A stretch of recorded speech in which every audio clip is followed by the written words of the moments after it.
So this is the video for Exponents and Roots Part 2, and we need to finish up looking at sample problems 4a and b.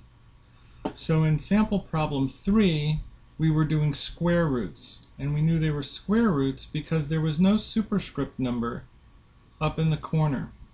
So if there's no superscript number up in the corner, it's assumed that what's called the index is 2, which is why we call these square roots. In sample problems 4a and b, there is an index. So here the index is 3, and here the index is 4. So we would call this the third root of 8, which means that it's going to undo a power of 3. And here, since the index is 4, we would call this the fourth root of 16 over 81. And there are several different ways to accomplish this on the TI-34 calculator, and we're just going to look at two of them. First is the easier way, and then I want to show you another way, just in case you're ever using a calculator that allows you to do exponents, but not higher indexed roots.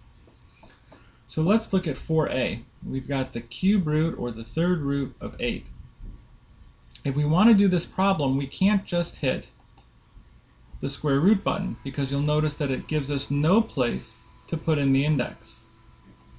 So if we want to do this, what we're going to do is first we're going to type in the index, which is 3, and then we'd like to get this gray piece here above the exponent button, which says the x root of something. So let's hit second and then our exponent button.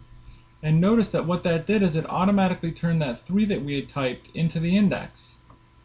So now we just have to type what we want under this radical sign, which is an 8. And then, of course, to get from under the radical sign, we hit the right arrow button. And we hit enter. So that tells us that the third root of 8 is 2.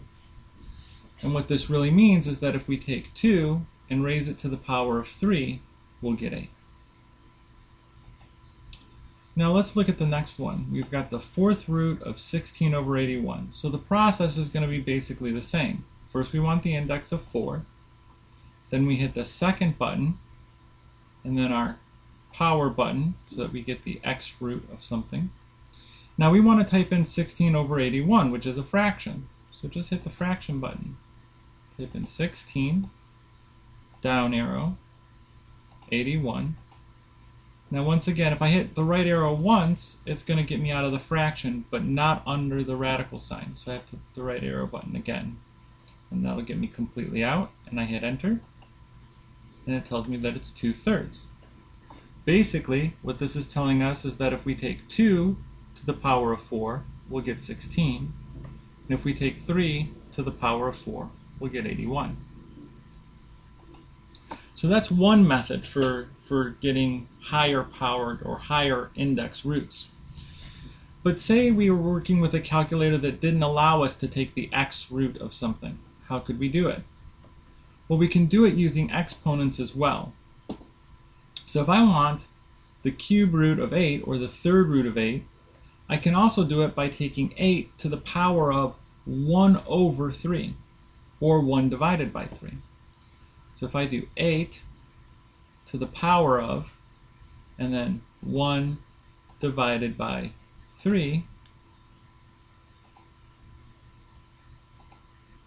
you'll see I get 2, which is the same answer.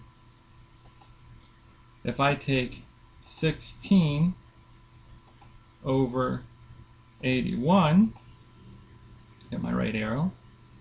Now notice here, if I do it this way, to the power of 1 divided by 4,